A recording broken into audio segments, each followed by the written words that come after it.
तो जय सिया राम दोस्तों, आप सभी लोगों को स्वागत करता हूं हमारे आज की इस वीडियो में।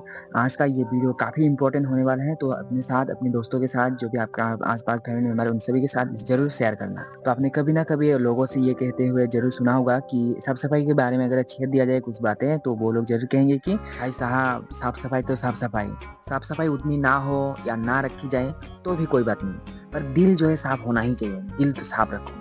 और इस बात से मैं भी पूरा एग्री करता हूँ कि दिल या मन साफ तो होना ही चाहिए। तो ये ज्ञान की बातें बहुत अच्छी हैं और इसी बात का फायदा कुछ आलसी टाइप के लोग भी बहुत आसानी से आराम से उठा लेते हैं। जैसे कि उनको चल रहा है ठंड का सीजन अब, तो ठंड के सीजन में रोज नहाने में उनको दिक्कत होती है, सुबह नहाने में दिक्कत होती है और रोज कपड़े धोने में उनको दिक्कत होती है, आसपास साफ सफाई रखने में दिक्कत होती है। मंदिर के अंदर जाने से पहले हाथ पैर धोना चाहिए या नहाना चाहिए, टॉयलेट बाथरूम जाने के बाद हाथ पैर धोना चाहिए, नहाना चाहिए। तो जिन लोगों को ये सब करने में आलस या बोरिंग लगता है, उनको अगर आप थोड़ा साफ सफाई के बारे में कहो तो ये ज्ञान वो जरूर दे देंगे। इसलिए आप उन लोगों को एक बहाना मिल गया कि दिल साफ होना चाहिए, तो वही कहते हैं। और जो बाकी में दिल साफ है जिनका, वो ये कहते हैं कि जैसी रखोगे शुद्धि वैसी बनेगी आपकी बुद्धि।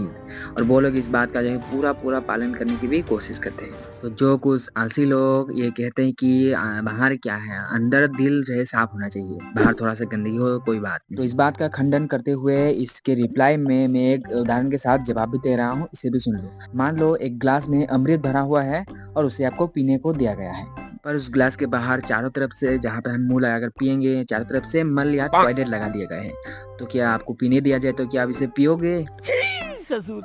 तो वो ये तुरंत कह देगा कि अंदर अमृत है तो क्या हुआ, बाहर से तो मल यानी टॉयलेट लगा हुआ है, तो हम किसी कैसे पी सकते हैं। अगर बाहर से भी साफ होता तो हम जरूर पी लेते। तो तुरंत उससे सवाल करना कि तो फिर ऐसे ज्ञान क्यों बढ़ाते हो कि दिल साफ होना चाहिए, अंदर साफ होना चाहिए, बाहर थोड़ा सा गंदगी हो तो भी कोई बात नहीं। तो कुल मिला के अगर हम तन और मन दोनों को ही साफ रखने की कोशिश करते हैं, तब भगवान हमसे ज्यादा जल्दी खुश होंगे। और एक सवाल आप लोगों के मन में कभी ना कभी शायद उठा ही होगा या नहीं, वो तो मुझे पता नहीं। तो सवाल यह है कि जैसे कि हम कोई भी चीज़ खाते हैं तो वह हमारे पेट के अंदर जाकर मल मूत्र या पेशाब बनकर वहीं पे रहता है।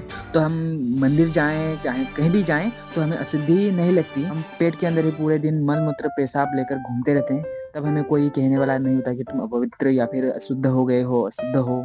पर जब हम पेशाब करते हैं उसके बाद हाथ पैर ना धोएं या फिर टॉयलेट जाने के बाद ना नहाएं, तब तक हमें अशुद्धि लगी रहती है सनातन संस्कृति के अनुसार।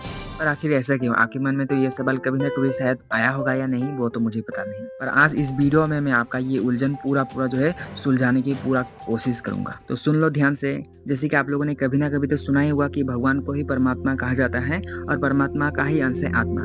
जब तक किसी शरीर में आत्मा विराजमान आत्मा रहती है, तब तक वो शरीर उस शरीर को जिंदा कहा जाता है, मतलब जीवित है। मान लो आपके माताजी या फिर पिताजी, आपके पिता जब तक जिंदा है आपके शरीर के, आपके पिताजी के शरीर में जब तक आत्मा है तब तक आपके पिताजी जिंदा है। जब आपके पिताजी के शरीर से आत्मा निकल जाएगी तो आपके पिताजी को आप मृत या फिर मर चुके हैं आपके पिताजी, आप मान लोगे, तब जो है वो शरीर अशुद्ध हो जाता है और उसे जो भी टच करेगा उससे भी अशुद्धि लग जाएगी और जिन इनसे रिलेटेड जो भी लोग होंगे उनको भी सूतक लग जाएगी। क्योंकि जब तक उस शरीर में परमात्मा का अंश आत्मा था तब तक ही वो शरीर शुद्ध था, जब निकल गया तो वो अशुद्ध हो गया। ठीक उसी तरह हमारे और आपके शरीर में जब तक आत्मा है तब तक हम जीवित हैं और हमारे शरीर में जब तक मल मूत्र रहेंगे शरीर के अंदर तब तक वो शुद्ध ही रहेंगे। जब इस हमारे शरीर से बाहर निकल जाएगा मल या मूत्र, तो उस मल मूत्र और शरीर के अंदर रहने वाले परम शुद्ध आत्मा की जो बीच में कनेक्शन था वो कट चुका है। तो आप टॉयलेट करने के बाद बिना स्नान करे जहाँ पे भी जिस को भी छुओगे वो सब अशुद्ध होता जाएगा और जहाँ पे अशुद्धि ज्यादा रहती है वहीं पे होती है नकारात्मक एनर्जी की प्रवेश। और जिस व्यक्ति के अंदर ऐसे नकारात्मक एनर्जी की प्रवेश बना रहता है उसके दिमाग में एक नॉर्मल इंसान की तुलना में या शुद्धता से रहने वाले व्यक्ति की तुलना में अशुद्धता से रहने वाले व्यक्ति या नकारात्मकता से घिरे हुए व्यक्ति के अंदर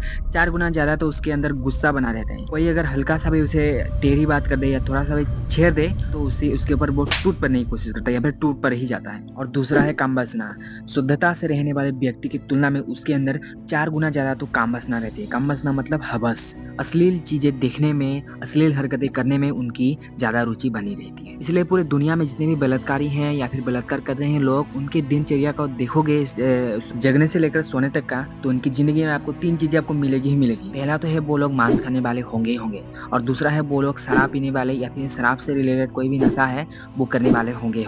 और थर्ड है वो लोग स्वच्छता से रहते ही नहीं। जैसे कि मैंने स्टार्टिंग में कहा, वो शायद ही कभी पेशाब करने के बाद कुल्ला या हाथ पैर धोते होंगे और शायद ही कभी कभी वो टॉयलेट जाने के बाद नहाते होंगे। और तीसरा है नकारात्मकता से भरे हुए व्यक्ति छोटी छोटी असफलताओं में वो निराश हो जाता है, हार मान जाता है और ऐसे व्यक्ति बार बार सुसाइड करने का ख्याल उसके दिमाग में आता रहता है या फिर सुसाइड कर ही लेता है। तो इसीलिए हमारे सनातन संस्कृति, सनातन धर्म में कहा गया है, जैसे खाओगे अन्न वैसा होगा मन, जैसे रखोगे शुद्धि वैसी होगी बुद्धि, और जैसा पियोगे पानी वैसा ही बोलोगे बानी। तो इसे मैं आप लोगों को और अच्छे से समझा दूं। जैसे कहा गया है, जैसा खाओगे अन्न तो वैसा ही होगा मन। अगर आप मांस मछली चटर पटर ज्यादा खाओगे तो आपको दो चीजें ज्यादा सताएगी। एक है गुस्सा, छोटी छोटी बातों में आपको बहुत जल्दी गुस्सा आ जाएगी, और दूसरा है काम वासना, मतलब हवस, जो आपको जरूरत से ज्यादा सताने लगेगी। और अब नेक्स्ट है, जैसा पियोगे पानी वैसा ही बोलोगे बानी। जैसे कि शराब भी एक पानी ही है, तो इसे जो पीता है उसके मुंह से कैसी बानी निकलता है, सत्संग प्रवचन तो निकलता नहीं है, उसके मुंह से कैसे बानी निकलते हैं वो आप लोगों को अच्छे से पता है। कुंडी लगा ले सैया, तुम्हार को जन्नत दिखाती मैं, जन्नत दिखाती मैं। और इसके बाद नेक्स्ट है, जैसी रखोगे शुद्धि वैसी होगी बुद्धि। तो इसके बारे में तो मैंने अच्छे से स्टार्टिंग से ही बता दिया है। तो यही था इस वीडियो में, जो कुछ भी जानकारी मुझे संतों से सदगुरुओं से मिले हैं वो मैंने आप लोगों से शेयर किया। तो आई होप आप लोगों को वीडियो अच्छा लगा हो। तो वीडियो अच्छा लगा तो एक लाइक कर सकते हो, और कोई भी आपका सवाल है तो कमेंट में बता सकते हो। तो इस वीडियो में इतना ही, मिलते हैं नेक्स्ट वीडियो में। आप सभी को जय सिया।